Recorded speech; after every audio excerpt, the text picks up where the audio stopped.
Пәні, оқушылар, әдебиеттік оқу сабағына қош келдіңіздер. Енді ең бірінші сабағымызды психологиялық даярлықтан бастайық. Пәні, бәріміз орнымыздан тұрамыз.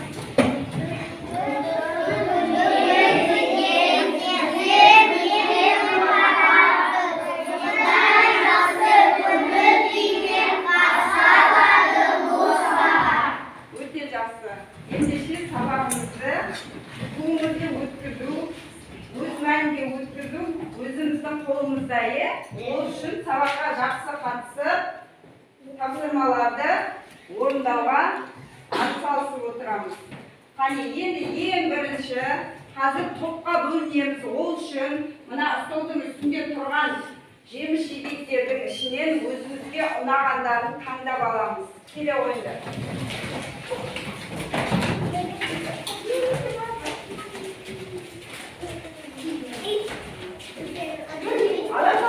Тез баламыз. Тез. Бір деген саны бар оқушылар мына партаға келеді. Алмалар тобына келеді. Екі деген саны бар оқушылар қарақат тобына келеді.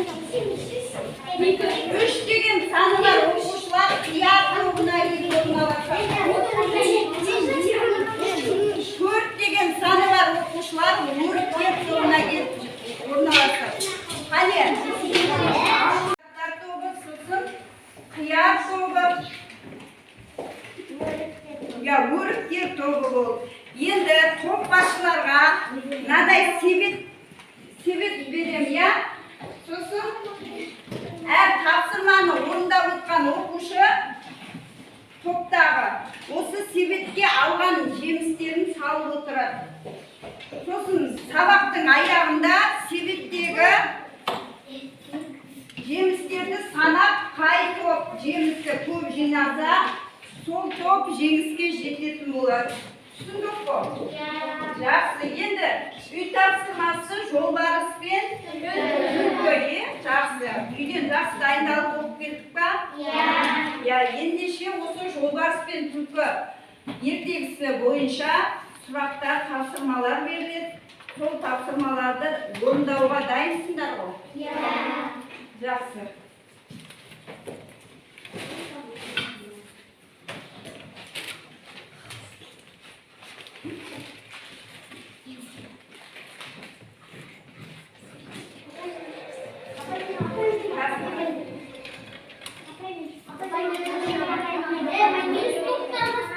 Жақсы, енді ең бірінші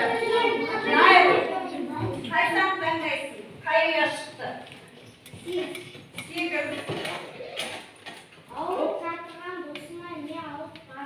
Ауырып жатырған досыңа не алып барасың?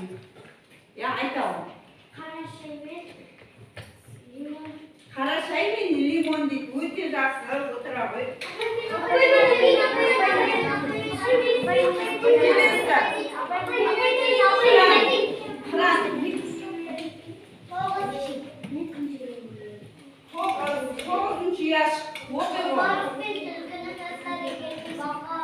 Баға бер. Жолбарыс пен түлкінің іс-әрекетіне баға бер. Айтамын. Жолбарыс қандай аң? Топты аң, жыртқыш аң, түлкі аң, олға жыртқыш аңдардың қатарынан жатады. Енді ертегіде жолбарыс қандай, түлкі қандай? Ертегіде жолбарыс ашулы, ол өзі жолбарыстың ашуынан құтылатын не тауып айтты? Амал тауып құтылды жолбарыстан. Өте жақсы. Отырап. Аяулым. Неше?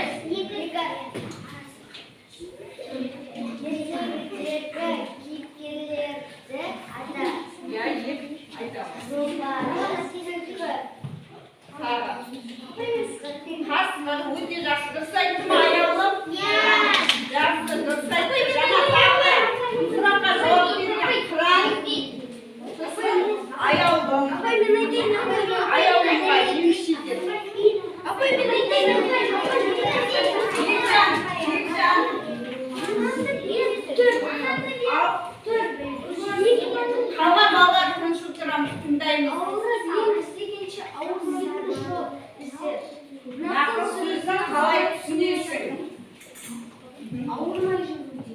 ауырмай жүру үшін не істеу керекпіз? Қалың киіну керекпіз. Тағы? Дұрыс тамақтану керекпіз. Дұрыс тамақтану керекпіз. Жылы жақта жүру. Тағы қосады. Апай не істейді?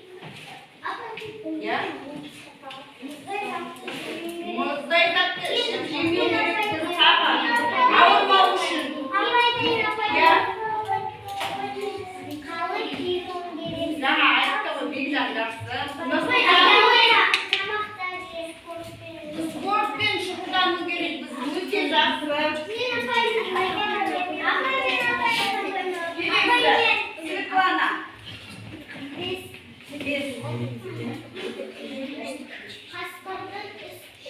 Ісі дұрыс па? Ертегідегі қасқырдың ісі дұрыс па? Жоқ, дұрыс емес. Неге?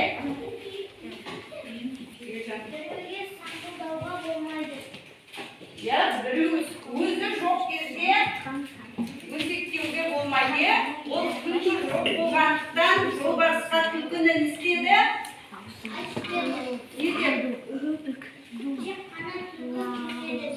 Тек қана күлкі сіздің жағдайыңызды сұрап келмеді деп те жақсы ау.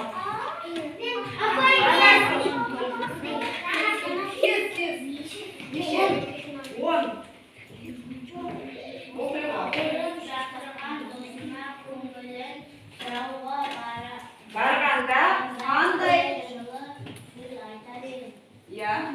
жылы сөз айтасың ауырып жатырған досыңа? Ауырмай жүре, денсаулығың мықты болсын, өте жақсы. Тағы бір сұрақ. Динара. Неше? 3. Қандай? Жақсы. Қандай сабақ алдың? Ертегіден қандай сабақ алдың? Жауап бар ма? Найып айта ғой. Ертегіден қандай сабақ алдың? Альбина.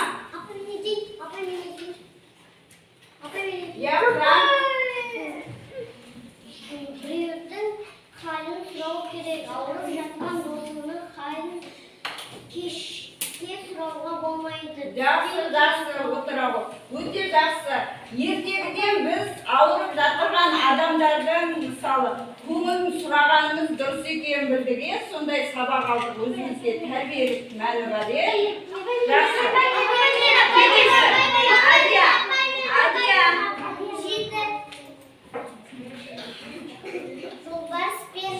Жолбарыс неге ашуланды? Өйткені түлкі жолбарыстың халін сұрауға барған жоқ. Жолбарыс ашуланды. Өте жақсы, отыра ғой. Айнара. Түлкі жолбарысқа не деп сабасына түсірді? Түлкі жолбарысты не деп сабасына түсірді? Ашулы жолбарысты қалай басты түлкі? Қай сөзімен алдыңа?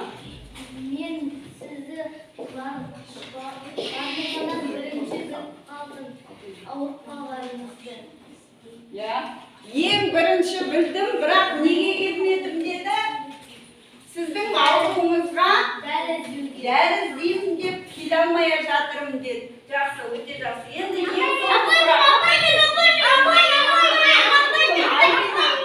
Альбина. Бір. Оқи ғой. Мезгілсіз уақытта түнде науқас адамның көңілін сұрауға бола ма? Жақсы, сұраққа жауап бере ғой. Бола ма? Түнде қалғанын тарамдан аламыз. Соның ішінде жеміс-жидектер, ал жеген асымыз біздің ағзамызға қалай әсер етеді? Ендеше анықтап көрейік. Есіңізде болсын, сіз тұтынбаңыз ағзаның қызуын тұрақты ұстап тұруға көмектесе, ешбір себепсіз дене қызуының көтерілуі де дәруменнің жеміс бөлігі болып жатады. Алманың құрамында болатын кальций сүйекті ғана қатайтып қоймай, қан тамырларға уланып алдын алып жүрек жұмысы жасады. Ал егер жүрегіңіз ауыратын болса, бірден сүйекке де әсер етуі мүмкін. Қызыл қаталық дәрілер, яғни оларға көтерілістер, жемістер, құртмай, итмұрын, ең көп қырықтай келесі итмұрын жегенде, итмұрында қарақаттар, сонымен қатар қызанақ өнімдері. Мына қызықты қараңыз, адамның мінез-құлқын сүйіп жейтін жемісіне қарап анықтауға болады. Мысалы, бананы мен кивидің ататында өмірге оң көзқараспен қарайтын жандар. Ендеше жеміс-жидектің пайдасына тоқтала келсек, қаракөк қауын бүйрек пен бауыр дегенді ісінуден қорғайды. Ал қаракөктің құрамында В1, В2, С витаминдері алма мен алмұртқа қарағанда көбірек. Жүзім болса, ас қорыту жүйесін жеңілдетіп, холестеринді төмендетеді. Көбінесе осы дәрумендік тексіздік көптеген қыс айларында байқалады. Яғни ол бізде дәрумендер атап өтетін болса, көбінесе көкөністерде, жемістерде, жидектерде кездеседі. Сол үшін осы мезгілдерде мүмкіндігінше тағам рационына қосымша көкөністерді, жемістерді пайдаланып қосқан дұрыс.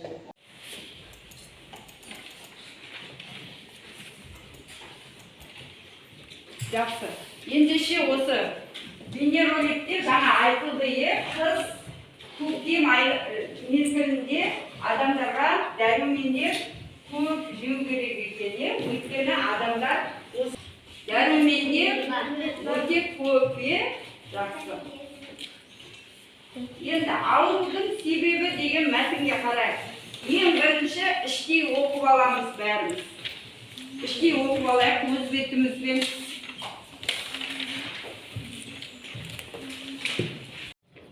Аурудың себебі теңізшілер жаңа жерлерді іздеп шарлады. Оларға көп қауіп-қатер төнді. Бәрінен де қорқыныштысы кеуқұлақ теңгі ауруы болатынын қатқан нан мен тұздалған етті 1-2 ай көрек еріткеннен кейін олардың тістері түсіп қалды. Бұдан кейін теңізшілер лимон жеуді әдетке айналдырды. Бекжан, жалғастырамыз. Жүзу сапарларына лимон алып шығатын болды. Өйткені кеуқұлақ ауруының себебі С дәруменінің, яғни аскорбин қышқылының жетіспеушілігі екені анықталды. С дәрумені лимоннан басқа қарақатты итмұрында және тәтті бұрышта көп кездеседі. Ал енді оқушылар келесі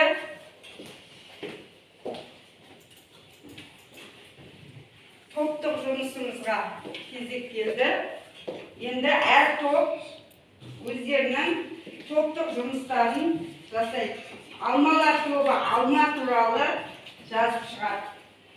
Алманың қандай пайдасы бар, алмадан нелер жасалады, сол туралы жазасыздар. Келесі қарақат тобы. Сіздер де қарақат туралы жазасыздар. Қарақаттың қандай пайдасы бар? Ал үшінші қия тобы. Сіздер қия туралы жазасыздар. Ал өрік тобы өрік туралы жазады. Ал қане орындайық.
Қане, енді топтық жұмысты орындап болдық па? Жақсы. Ендеше топ басшылары келіп, топтың жасаған жұмысын тақтаға ілсін. Іле қойыңдар тақтаға. Магнитпен жабыстыр.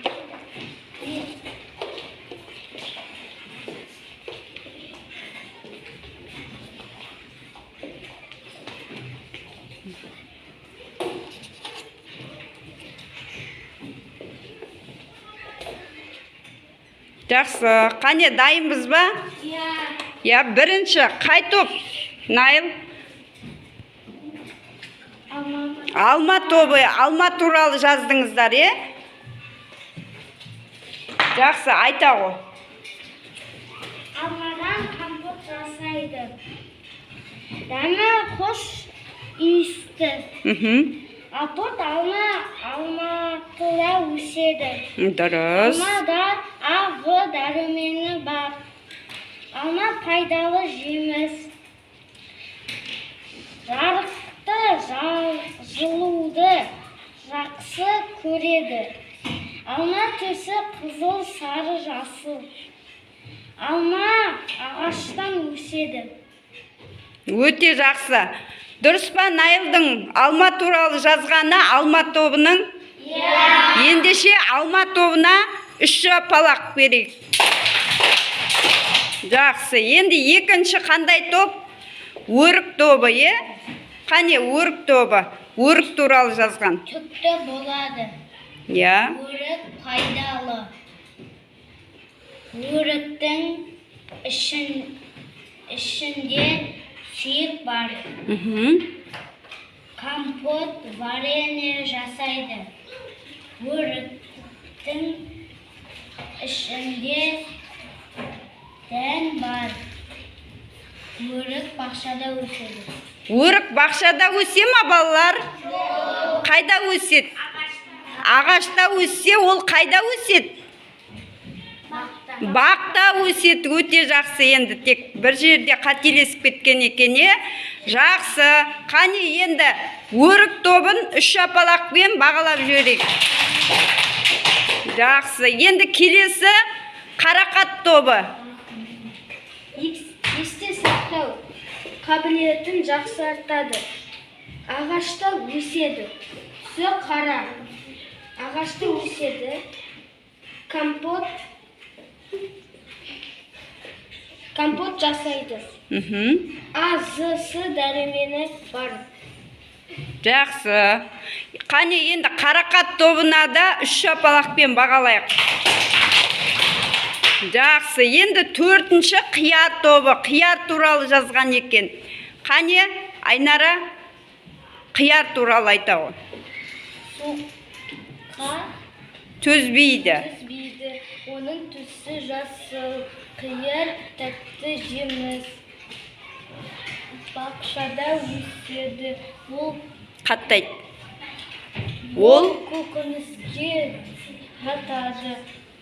Салқын салат жасайды. Қиярдың гүлі сары болады. Жылуды жақсы. көреді. В дәрумені бар. Өте жақсы. Қияр тобы дұрыс жазған ба, қияр туралы? Жақсы. Ендеше қияр тобын бағалап жіберейік. Жақсы. Енді топ басшыларына көп рахмет. Қане, орындарыңызға отыра қойыңыздар.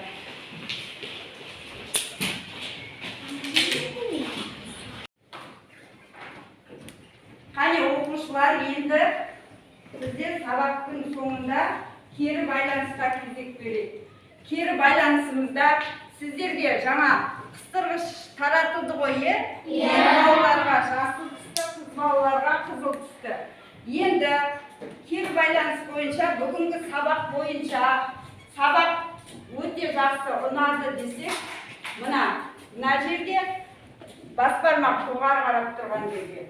Ал онша ұнамады десек, ортадағы жанына қарап тұр ғой бас бармақ. Сол жерге, ал сабақты түсінбедім, ештеңе ұнамады дейтін болсақ, ең төмендегі үшіншісіне қыстырғышымызды жабыстырамыз. Қане келе ойында. Асықпаймыз. Жабыстырғандар отыра беріңдер. Жабыстырғандар орнымызға отыра қояды.